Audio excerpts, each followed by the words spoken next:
Welcome to Vinci's Discourse, where the minds of today's most innovative entrepreneurs are unveiled and explored. And my name is Collin Campbell, your guide on this journey into the depths of the entrepreneurial psyche. So sit back, relax, and get ready to dive into the minds of the greats. This is Vinci's Discourse. Mr. Collin Campbell, dude, awesome to have you here, man. A fellow Campbell from the clan. So, my friend, There you yeah, there we go, man. So, if somebody were to ask you, who are you? What would you say to them? I'm a serial tech entrepreneur. I've been a serial tech entrepreneur for 30 years.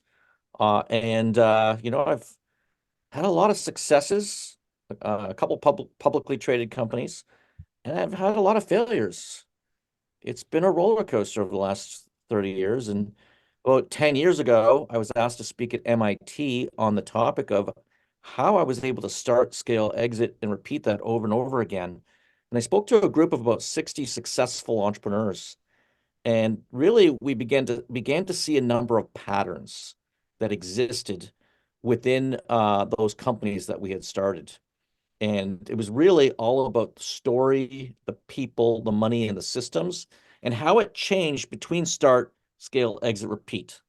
And then I would add that that was the beginning or the genesis of the book, Start, Scale, Exit, Repeat, which we launched on October 3rd.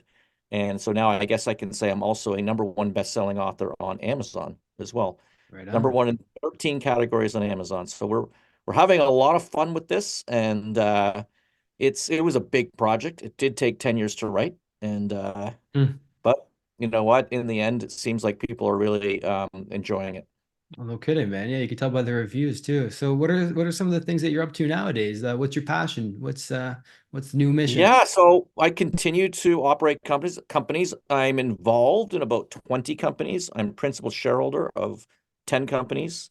A couple of them I'll share here. One of them is paw.com, paw.com, which is it's an e-commerce company that I would sort of call it the Wayfair of pet products. We do memory foam pet rugs, car seats, uh, waterproof blankets, and that company's actually been on the Inc. 5000 for 3 years as one of the fastest growing companies in the United States. So that's an e-commerce company, and Hmm. then flip over to real estate. We have 19 properties in South Florida. We do vacation rentals, Nice. totally different. And then flip over to an AI company that I just recently invested in. It's called Penilla, and it's basically the $99 a month marketing team. It's your AI marketing team for $99 a month. Hmm. Um, I also am involved in a company called Geeks for Less, where we have 800 people in the Ukraine who are coders. And that's been a sort of a challenging environment over the last 3 years, but we're actually holding steady and doing pretty well despite the atrocities that are occurring there in Ukraine. I've got a number of other very interesting companies, but Yeah, we'll you're a leave it at serial that. entrepreneur, baby. You got all kinds of them, Yeah. dude. I love the AI marketing perspective of it. I'm wondering, how do you use your AI marketing? Like, you recently invested in this company, I reckon. How are you using AI in your marketing for the rest of these companies? Are you kind of morphing what you invested in there and spreading it to some of the other ones? For example, Yeah, I mean, Paw.com? Pensilla's very early on. It's in the early sort of beta mode right now, and it's actually a company that my nephew started, and then he obviously wanted help scaling it. And what's interesting in the book, we talk about in the third chapter, catching the wave. Mhm. And I don't know how connected you are with technology and technology authors, but there was an author by the name of Jeffrey Moore who wrote Crossing the Chasm and Yeah. Inside the Tornado. And we had the opportunity to interview him for the book, and it was just phenomenal, the information that we got from him. But we had been living, I talked about those patterns earlier. We had been living in a lot of these um, in a lot of these companies in a pattern of catching a wave. And in the early 1990s, it was a dial-up internet. We became the largest ISP in Canada. In 2000s, it was hosting and web hosting and email, and we became the largest provider in that space, sold to telecoms. Both those companies were public companies, and both were sold off. And uh, what we noticed is that we began to identify these waves and invest in companies or start companies just before the waves are going to take off. So we try to get a sense for that. And in the book, we talk about a lot of ways you can identify potential waves. Mm. And then with the help of Jeffrey Moore, we talk about when you do hit a wave that's really huge, how do you capitalize on it? What are the secret formulas to capitalize on it? And in today's market with AI, we're talking about one of the greatest paradigm shifts in the history of our lifetime. I mean, it is bigger than anything else we've ever seen, bigger than the internet itself. AI will mint more millionaires than any other tech shift in history. That's what we're talking about here. So how do we win in a marketplace like that? And that is something that we talk about in the book. We actually get into some of those, but I'll share them. I'll share a few of them right now with you if you like. When you're in a tornado, it's absolutely important to focus like a laser beam. Now, Jeffrey Moore talks about the bowling pin analogy. When you're in a chasm, you want to try to win over one bowling pin and then knock another one down, another one, until you become the largest provider.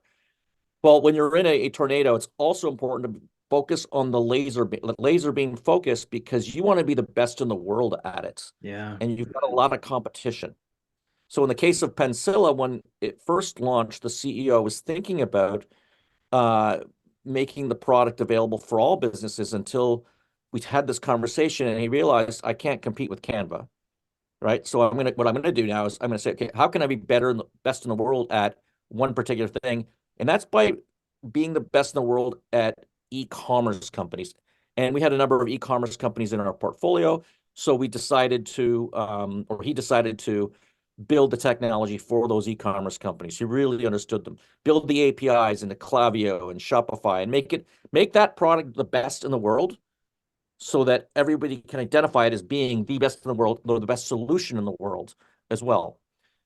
The next thing to think about in a tornado is that how do we make it easy? Okay, because the vast majority of people in the world are technological. They have a phobia of technology, believe it or not. And in the book, we show Jeffrey Moore's technology adoption curve. I don't know if you've ever seen that, Kyle, his adoption curve, where we have I the think so. innovators, and then you have a chasm, Right. and then you have the early majority. Yeah. Right, exactly. Yeah. So when you first come to market, you've got these innovators, and I'll call them geeks, whatever you want to call them. They're enthusiasts. They're people who, a little bit like myself. I got the first Model X, number 984, and I still have it today. But No in shit. reality, I was always trying to, like, that's one of the tricks in the book too, is live in the future. Is always trying to live in the technology of the future, whether it's the fastest internet, the best AI, like always, I bought every AI possible membership I can buy out there. I'm playing with all of them. I'm trying to live in the future. I'm trying to understand what that future is going to bring us, and try to visualize it so I can position for the wave. But one of the things that that you really need to focus on if you want to win in a tornado is make the product easy, because we're talking about the early majority. The early majority are pragmatists. They're much more there are a lot more pragmatists in the world than there are innovators. Right. So innovators might get you started, get you out of the gate, but you're going to want to focus a lot on your GUI, on how to make the product simple, not as complicated, so that the majority population, especially the early majority, can really grab on to that technology. The last thing I will say, and this was inspired by Jeffrey Moore again, is that when it comes to winning in a tornado, whoever delivers the fastest wins. Okay? Whoever delivers the fastest wins. Now, you're too young to remember the 90s, but back in the 90s, there was a company called CompuServe. And CompuServe, again, was really geeky. It was designed for the innovators. And then there's another company that came out called AOL, and they made the product easy and simple. But what they also did is they distributed diskettes everywhere, diskettes and CD-ROMs later, everywhere in every magazine. And it was so pervasive. In our office, we used to use the CD-ROMs as coasters, because you just get so many of them. Yeah. And they had massively focused on distribution, and they won that game, and they became much larger than CompuServe. We see this happen over and over again in every industry, Mm. where you can have something great. If you build it, they won't necessarily come, right? But Yeah. how do you build something great and then distribute it? And Mm. distribution is your key. Speed to market is your key. You don't need to be perfect. So I know I'm sort of rambling here, but I am excited about AI. I'm very excited about how to win in a tornado like an AI tornado. So Mm. What comes to mind when you say that, man, is the simplicity of a Mac, for example. When like back in, let's say, 84 with the Apple II, the Mac was okay, so you get the Windows that was adopted later and that was widely adopted, but the Mac has always been simpler than the Windows machine, right? It's like it's very intuitive, it's easy to use and tap into. Are you a Mac guy or a Windows guy? I'm a Mac right now, but I was a Windows. But Windows was a copy of Mac. Right, Right. exactly. Right. Yeah, So no exactly. shit. So they recognized early on that they were getting too complicated, and they Mm. had to simplify it. Yeah. And you're dealing with a couple of And other that's the same issues there. thing. Windows or DOS, MS-DOS at the time had standardized. A lot of the computers had standardized, um, and believe it or not, there was a tornado there before or essentially as the Mac came out. But the Mac said they wanted to be proprietary, and then um, IBM said, "We'll open this up to everyone." And MS-DOS was opened up and whatnot. So you had hundreds of companies competing against one company. Again, Yeah. distribution. Yeah. When you're in a tornado, whoever distributes the fastest wins. Mm. They became the standard, and it took many, many years before Mac, finally. I think Mac's probably pretty close by now. I don't know if but they definitely have a substantial market share today versus where they were many years ago. Yeah, no shit. Well, I think it's still like less than 10% though, which is funny because I think that might be the global number because if you go to a Yeah, Starbucks, you never see somebody pull out a Windows machine, very rarely when everybody's got a Mac. But I think it's still less than 10%. So what are some of the lessons that we can kind of glean from that technological wave, for example? And then we can move into the internet era too, if you want to. And I'm looking for patterns that you've identified over the years that are now going to be repeating themselves in your estimation with the AI market, so that we can go about positioning ourselves with the future based on what's happened in the past. We don't know if that's going to be an accurate predictor or not, but we can. It's all we got. So, what are some of the right. things we can glean from it? Well, it's interesting because it's almost like the Big Bang Theory. When you're early on in an industry, very early on, a tiny little bit of effort or wins can actually lead to huge gains down the road. And you can see how, IBM computers, as you're pointing out, are still dominating the world many, many years later, even though, Macintosh is done so well. But so that's one lesson to learn from it. So we really want to focus our energy, our resources, our money. What we want to do in as we enter a tornado like AI, and we talk about this extensively throughout the book, is how to scale your business. And scaling, there are a lot of different things we need to think about. I'm going to come back to the four things: story, people, money, and systems. Believe it or not, 82% of startups fail because they do not have the right funding. All right. So let's take that off the table. If we have a concept, we have an idea, and we want to scale that idea, we want to prove it. In order to prove it, we need to get the funding for that company. And that's something we need to think about in the concept of tens or 10 times. So I call it adding zeros or scaling in zeros and having a mindset of scaling in zeros. When we want to scale our company, we're going to want to envision a company that's 10 times the size, that's got so what kind of people would we need? Let's set up an organizational chart of a company that's 10 times the size. Okay. Let's identify who those positions are. Let's identify the personality profiles that we want for those people. And then let's begin to plug them in and hire people, which Jack Welch calls hire people with runway. So if you're doing $1 million in sales and you want to do 10 million, you're going to want to hire people with runway. So a key ingredient here is people and figuring that component out. Another ingredient is the story.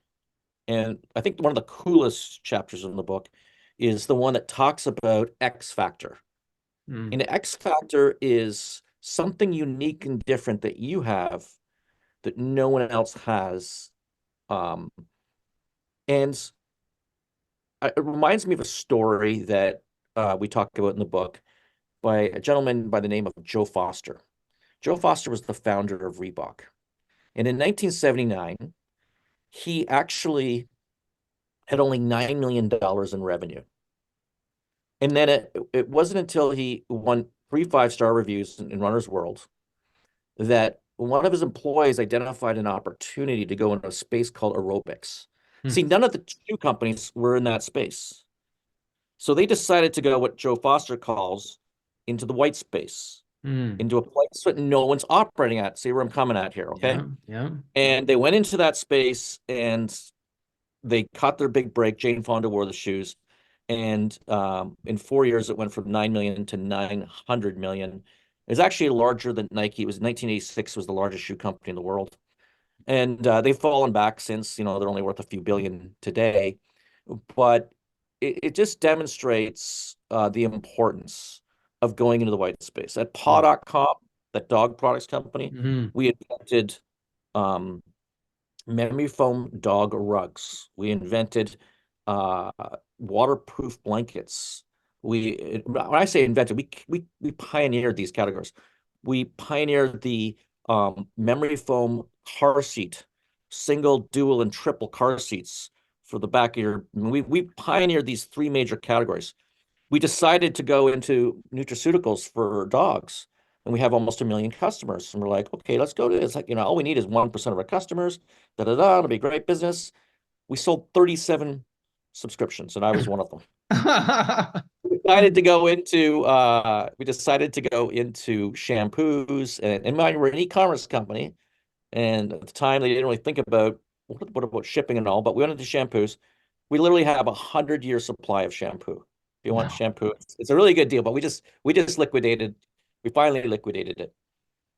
When we went into the white space, when we identify errors or bottlenecks in the market that no one else is addressing, we can win in the marketplace. And we've seen that happen. And National Car Rental, just show up at the lot and go to the car and leave. Domino's Pizza, 30 minutes or free. They reinvented they identified a bottleneck that people get hungry, they want food fast. So we're going to solve that bottleneck. They re-engineered their entire organization to make certain that they could deliver 30 minutes or free. And not only that, they put what I call in the book a nearly unbearable brand promise. All right. Nearly unbearable for the brand promise. Yeah. Exactly. Yeah. And by doing that 30 minutes of free, they won. So back in 2006, I mentioned we had a web hosting and email company. We sold to telecoms. And the day before, we're trying to close a huge contract. It was like a $10 million contract over 10 years. And we got notice that we were going to lose the deal. So my CTO and I, we got on a plane. We flew to Atlanta. We met with Earthlink was the company. We met with the middle executive there at Earthlink. He said, okay, let's go to lunch. He only had a 2-seater car. So my CTO sat in the front, and it was actually one of the first electric cars called a Wego. And I sat in the trunk of this little Wego going to that's another lesson, do whatever it takes to get the deal. Yeah. We show up at the restaurant and we say, okay, because we knew that his number one concern was that if a migration occurs, he could lose his job. That's what middle-level executives hate migrations more than anything else because they can lose their job. So he says, here's what we're going to do. We're going to give you a 100% migration guarantee. And we're talking about 80,000 websites and 1 million email addresses, a 100% guarantee. And for every website you lose, we're going to pay you fair market value, whatever fair market value is. And this was a huge commitment. We won that deal. We re-engineered the operations and completely re-engineered our operations. We had 200 people in Ukraine working on heuristics and migrations. We became the best in the world at migrations. And then we won AT&T, Vodafone, British Telecom. We won every single major contract because we had figured out our X factor. Figured out the Domino's white space. Yeah. And so that's the part of the scale of the story. So what is your X factor in an AI world? Right? And how can you be different? What unique problem are you solving that somebody else isn't solving? Are you just trying to copy someone else? Because that generally I find that doesn't work. What is the bottleneck you're trying to solve? Hey, I hope you're enjoying the podcast, and I want to let you know that I've got a free book that you can get if you want to tap into more of these resources. And you can get that for free at kylesbook.com. Back to the podcast. And that's where you can get scale. That's where you can win big if you can solve a particular bottleneck. And then when you scaled it, it's time to exit and then repeat that all over again. Yes, which is perfect for the creator of us. Entrepreneurs are always chasing shiny objects. So the layout that you talk about is perfect for entrepreneurs, right? What I'm curious about is how do you know what white space is going to take off? Because I could say I built a shower product that involves putting an umbrella over you. It's like sure nobody else is doing it, but it's also not a viable business. So I mean, it doesn't make any damn sense, but it's still different, right? So how do you know what white space to step into? How do you know that it's going to be successful? Yeah, so we're going to want to think about a bottleneck again or a need in the marketplace. Yes. There's a company in Texas, it was a bakery that made cookies, and they delivered the cookies, and like other bakeries in Texas. And what happens when the cookies got to the location, they tended to be cold. So they said, okay, how do we beat that? They registered a domain name called cookiedelivery.com. And then they decided to design a truck. So the truck would bake the cookies on the way to the customers. When they arrived, they're piping hot cookies. Mm. Um, so I mean, right there, that was just being that innovative, thinking like that. And I'll tell you this, at Paw, we fail at about 8 to 10 products. So why is the company so successful? The two out of Because the we 10, test baby, you and found a fail white more, space for them. right? We test and fail more. Okay. Scale winners quickly. We cut losers fast. Yeah. Okay. We test and fail more. Okay. We scale winners quickly. We cut losers fast. By doing that, we're able to identify the two winners. And so when I say test and fail more, we'll do 100 products. We all get together. We think this is the best thing since sliced bread. We have like 4 or 5 really cool products coming to market right now. We all think they're amazing. Let's just say one of them hits. We'll scale that to 1 million products, Hmm. right? So when the one that hits, we scale the hell out of it. The ones that don't hit, we kill them fast. So And you're we do, of talking course, about our is best it? to get patents.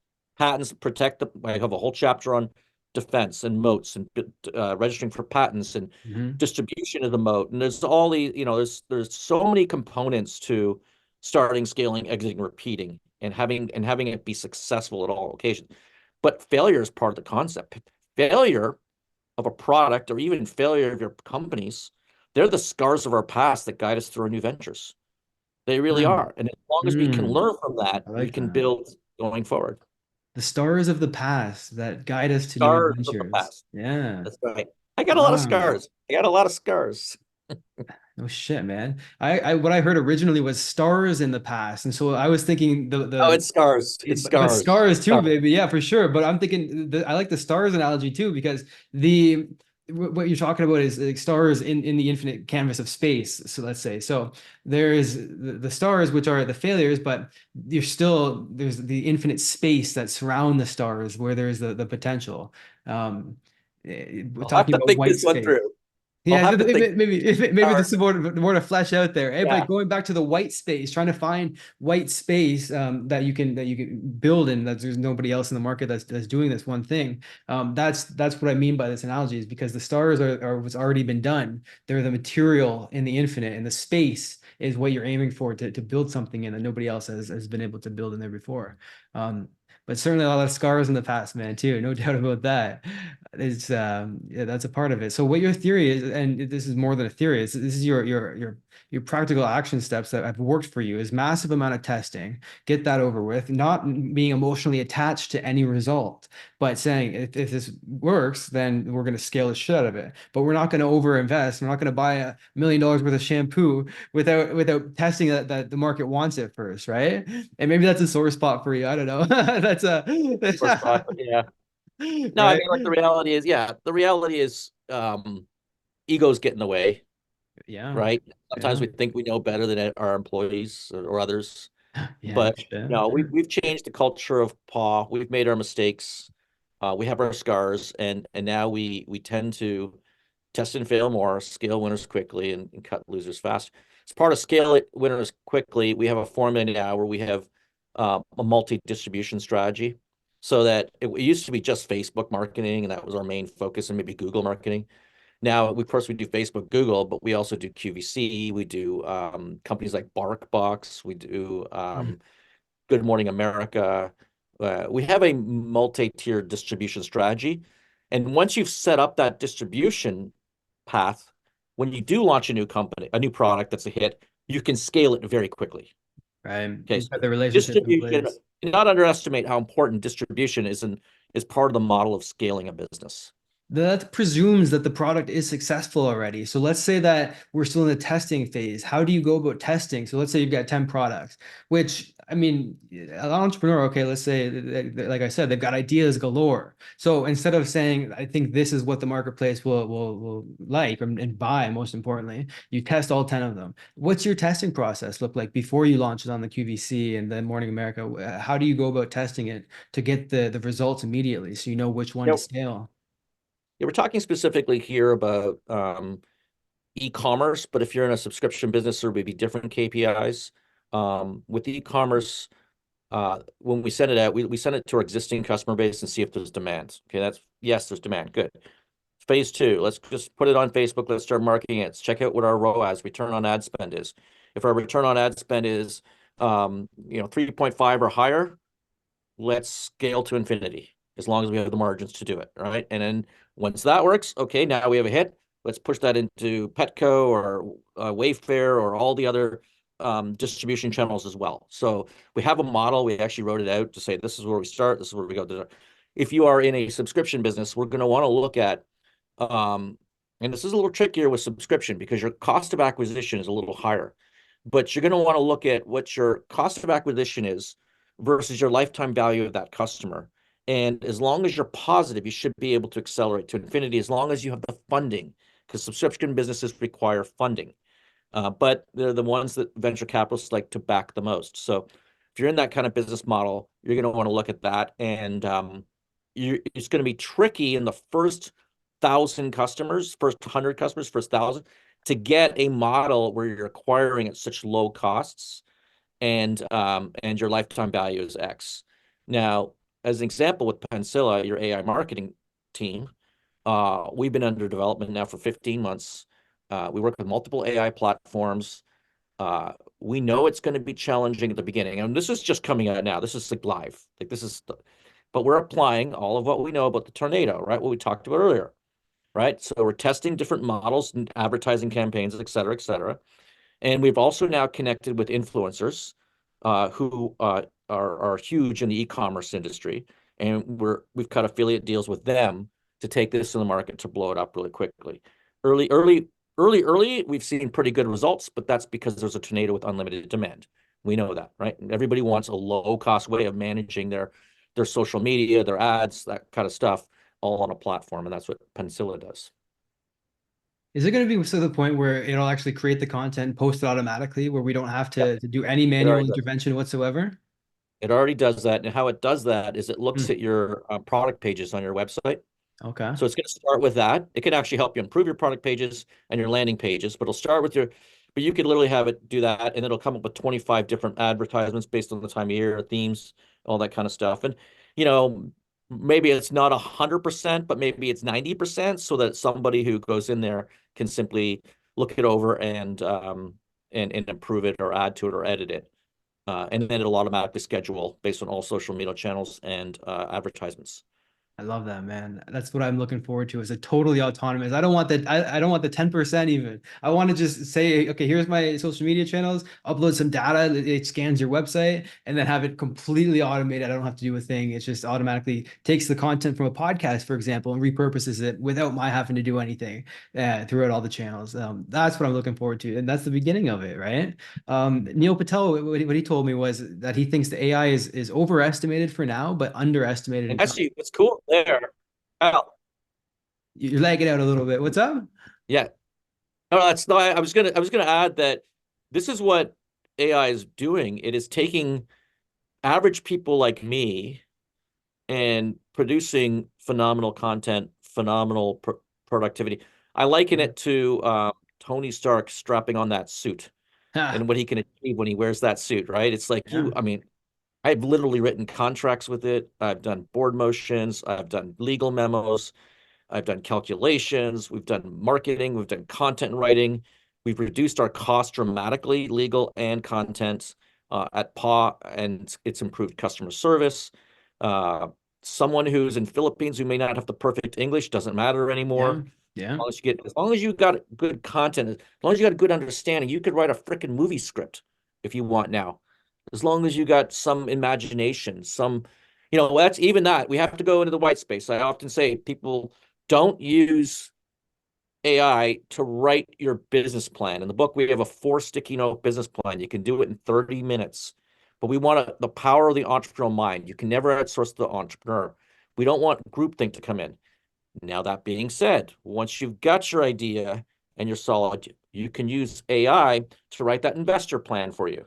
They'll do the SWOT analysis, competitive analysis, the risk factors. They can do all of that kind of stuff and help you make a really fancy advanced plan that you can use. But I often say we're not going to want to outsource the entrepreneur even with AI.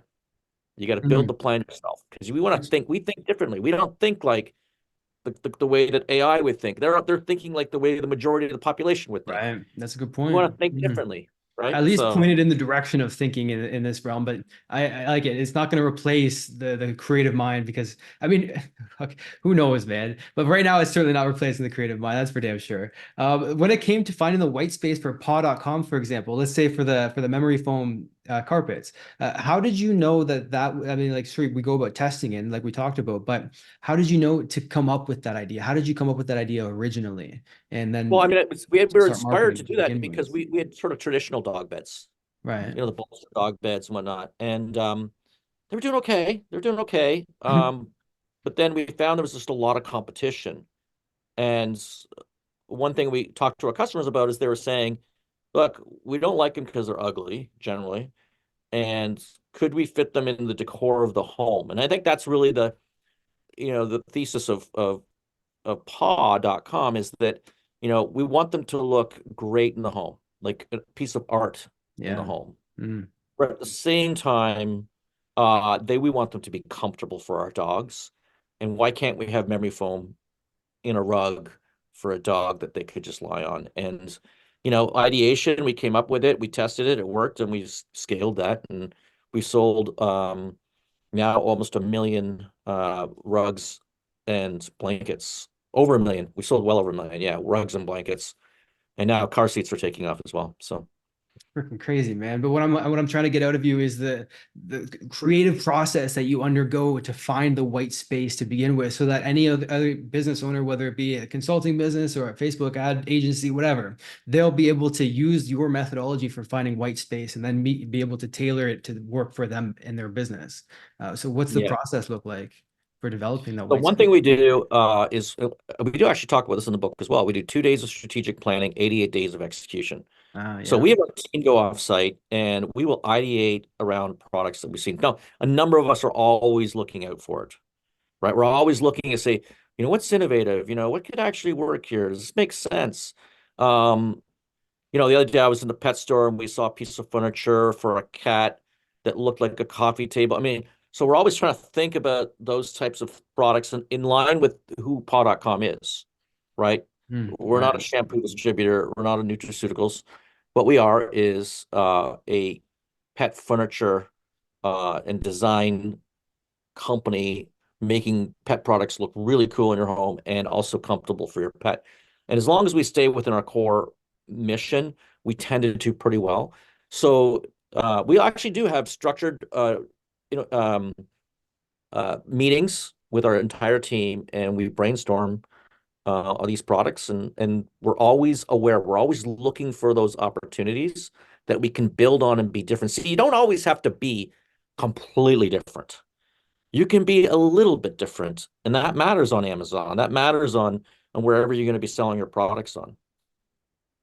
So what's that brainstorming session look like? Let's say you're with your team, you're what is it, a whiteboard kind of a style? Everybody's just Okay, so unfiltered spewing it out and then you analyze after? yeah, so I would do sometimes I've done different formats. But one of the ones I like the best is I break the team up into twos. I say, okay, everybody's going to go for a walk. We're going to come back with 5 ideas. We all come back with our 5 ideas. I don't care how kooky they are, right? Yeah. We love Yeah. kooky.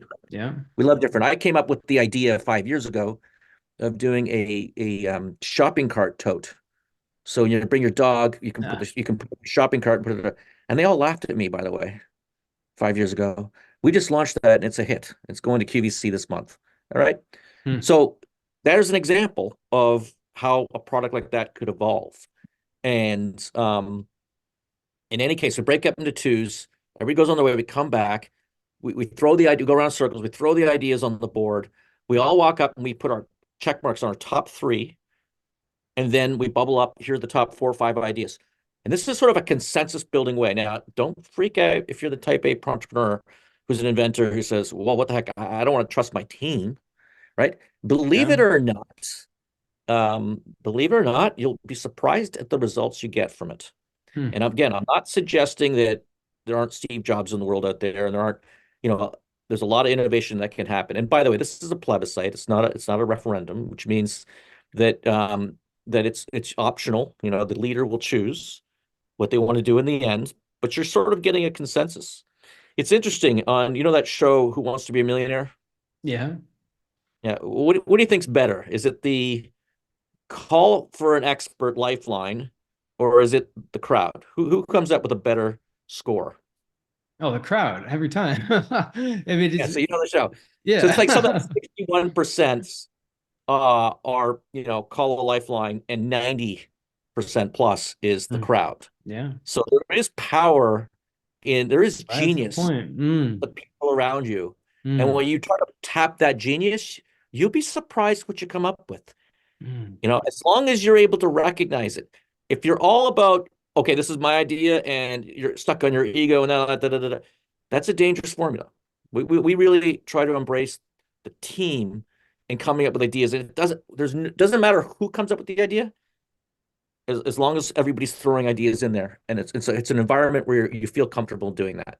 I like the Who Wants to Be a Millionaire analogy, man, because you think about it, and yeah, if you actually watch the show, that they're way more statistically likely to be correct as opposed to the one person that they call it, because you're tapping into the collective, and instead of counting on one person, maybe there's 100 people, and therefore the odds of, not exactly, but the odds go up 100 times. Now there are differences in knowledge, et cetera. That goes back to the leader as opposed to trusting their team, but you're saying that consensus is important, and I agree with you.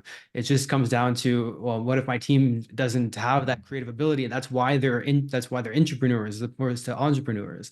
And I see where that lack of trust in them would come up. So you're saying just give it a try, see what happens, see what ideas they come up with, and it also builds that familial feeling within the organization too, because you're not only just dictating, telling them what to do. It kind of creates more of a democracy, which, as we've seen in politics, it's a more longer lasting system, to say the least.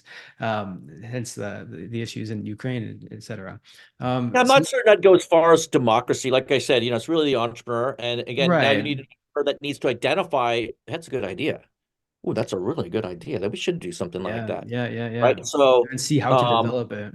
and it doesn't have to be what I said, because these were the top 5 products, we're going to launch those top 5 products. No, it's going to go through the entrepreneurial, that entrepreneur who has a sense of the market. The other thing I will say is every person on our team has a dog. We all love dogs. It's a passion. So if you can hire people who are passionate around your concept, your idea, that makes your business a lot better as well. Yeah, and you mesh better, right? I love my dog, man. I don't know what I do without the little guy now. Oh, okay, so let's What wrap kind this of up. dog do you have? He's a Chesapeake Bay Retriever, man. He's the best. I literally, Oh, I don't know wow. what I would do without him. Yeah, best friend in the world, man. So we'll wrap this up with this. Can you give me a blueprint in terms of developing finding that white space step by step? What an entrepreneur who's watching, trying to differentiate themselves in the marketplace can do to be able to find that white space and tap into the tornado effect, that ability to capture a market slice and don't let it go because you can be number one in it. How do they go about finding that? So my son found a $20 bill once, and he said he was lucky. And I said, no, you were observant. Mm. All right. Mm. So as entrepreneurs, as future entrepreneurs, we're going to want to be observant. Mm. We're going to want to be aware that when we find a bottleneck, we find a problem that we can solve, that, oh, that is a problem we can monetize. That's something I could take that to other companies as well. You might be working for one company and you're implementing AI at one company and you're having a lot of success with it. Just take a step back and say, hey, what if I stepped out of this company and I became a consultant and I could implement this AI for 100 companies or 200 companies? Mm. That's what we're doing. We're trying to be observant. We're trying to be aware of what are the problems in the market, what are the bottlenecks in the marketplace. And when we're aware of those bottlenecks, that's when we can begin to act on them. And that is the key too, is that's the second chapter on the book, ideas to action. All right. So back in 2006, my friends and my business partners were all sitting in a dacha in Ukraine. That's a cottage, little thing or whatever in Ukraine. And it's one of our development centers.